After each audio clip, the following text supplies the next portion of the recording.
I wonder about Texas because they're one of these schools that is returning their players to campus June 15th when the Big 12 says that they can, and their coaches have already been there starting to plan. And he does not expect his players to be in any sort of shape, but I'm sure he would love to talk to them and see them. And many of them are already out in protest and making themselves heard on the issue of Black Lives Matter. However, on the football field, Texas hasn't mattered since 2009. Texas has not won a national championship since 2005. And now we know that Reggie Bush is back before Texas, which I'm sure just fills USC fans with a tremendous sort of glee. But not unlike LSU, you've seen some turnover on both sides of the football at the coaches' positions, right? Because after going 8-5 last year and taking losses to LSU, to Oklahoma, and then Texas Christian, Baylor, among others, Tom Herman decided to blow up his staff, right? Guys that he'd known for years, guys whose children he'd seen be born, go all the way through junior high. He axed so that he could bring in guys like Chris Ash to be his defensive coordinator and Mike Yurcich to be his offensive coordinator. And I thought it was pretty interesting what one coach had to say about what they've got in terms of experience. And he said anonymously, this was a really young team with expectations they couldn't meet. Talking about last year. I thought they finished the season playing really well down the stretch, which speaks to the leadership of Tom and his staff. I agree and I disagree with that, right? I agree in that the kids showed some tremendous fight and heart because many of them were being thrust into positions that they just weren't mature enough to take on and play with, right? They were being thrust into starting roles when they were really looking at redshirting for some time. Guys like Anthony Cook, right? Guys like Deshaun Jameson. And without Caden Stearns to lead them, you were looking at BJ Foster to do a lot of that. And you're also playing a scheme that no longer was working out for so many of, well, not just them, but Texas fans, because Todd Orlando was giving up over 450 yards a game and a tremendous number of passing yards with his 3-3-5 blitz attack. However, because all of those kids had to play last year, they are all tremendously experienced now. And if they can stay healthy, I believe that they have an opportunity to not just compete for the Big 12 championship, but compete for the college football playoff because it will be the most talented Texas team we have seen since 2009 on paper. This is going to be a test of Tom Herman's ability to adapt to change as well because the play card is no longer going to be in his hands. As Tim Beck was the offensive coordinator, the guy calling the plays is Tom Herman. Mike Yurcich is going to be calling the plays this year. And he's going to be calling the plays with a different defense, one that they have not been able to implement on the field at any time. So knowing that Chris Ash is going to have to teach his 4-2-5 match quarter set to a group of kids that weren't recruited to run it, knowing that Mike Yurcich is going to have to teach his offense to a group of kids that, one, weren't recruited to run it, but might be ill-fitted to run it, is going to be interesting because Sam Ehlinger is a basketball on grass quarterback. He's a Tim Tebow. He's a Braxton Miller. That's not a bad thing. It's just not what they run right now. But he did progress tremendously as a passer last year, passing for over 3,000 yards. He's got over 1,500 yards rushing on the ground. Problem is, when they got into a pinch on 3rd and short, they were predictable. You run QB power to the right, and if you could stop it, you could stop it. And many teams got to where they could. And taking an L to a 5-7 Texas Christian last year is only a good look once you look at the NFL draft where you see Jeff Gladney and Jalen Reagor also go really high, right? Now, after starting last year 4-1, 2-0 in Big 12 play, with that one loss coming to a number 6 LSU that ends up going undefeated, many folks expected Texas to give their best effort against Oklahoma in a Cotton Bowl that mattered, right? And that was what was fun about it. But what we saw was Texas was beat up and Oklahoma beat them up.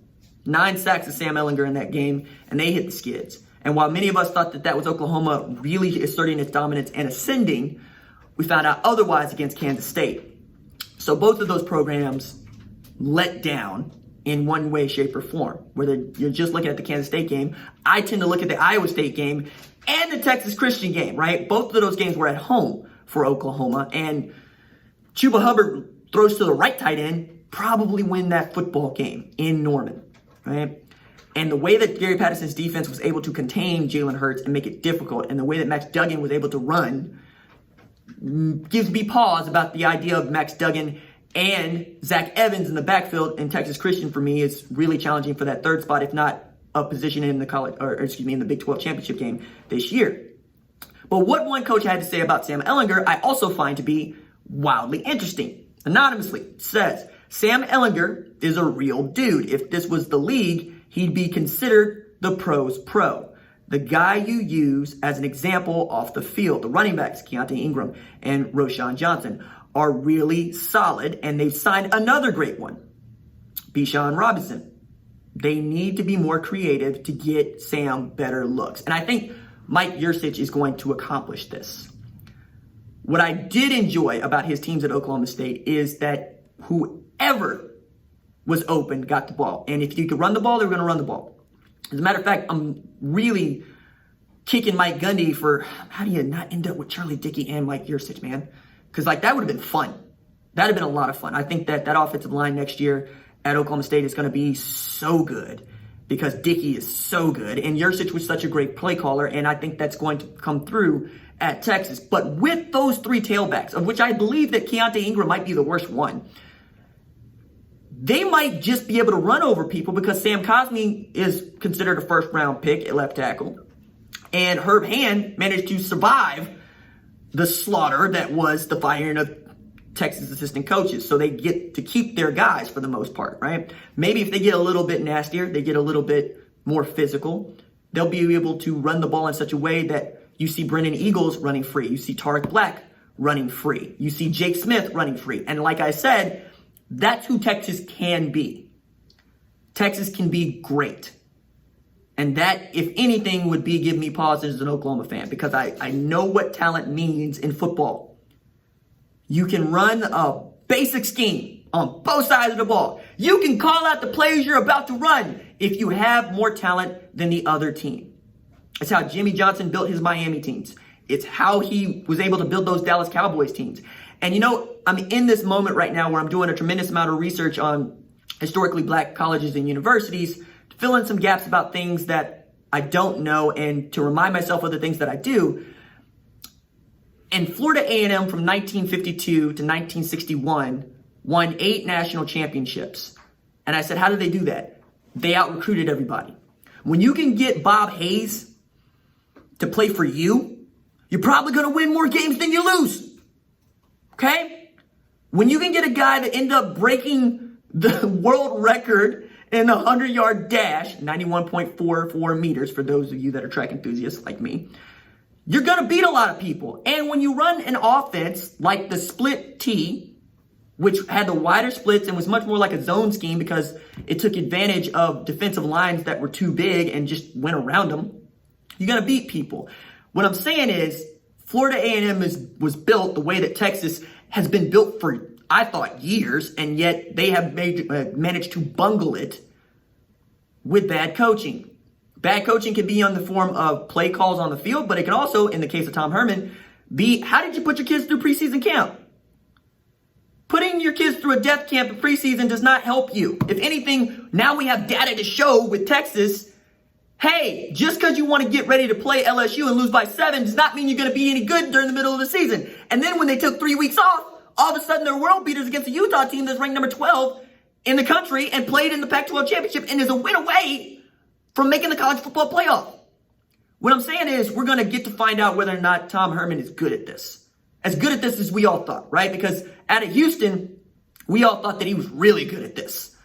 And at Ohio State, we thought he was really good at this. We had Texas and LSU fighting over Tom Herman. Think about how asinine that feels right now, knowing what Ed Orgeron has accomplished in just a couple of years as the dude at LSU. All of these things matter. Okay? But nothing matters more than whether or not Tom Herman has changed his stripes. I'm not sure that he's got it in him, but if he does, look out. Texas is going to be really good. They're going to be really, really good.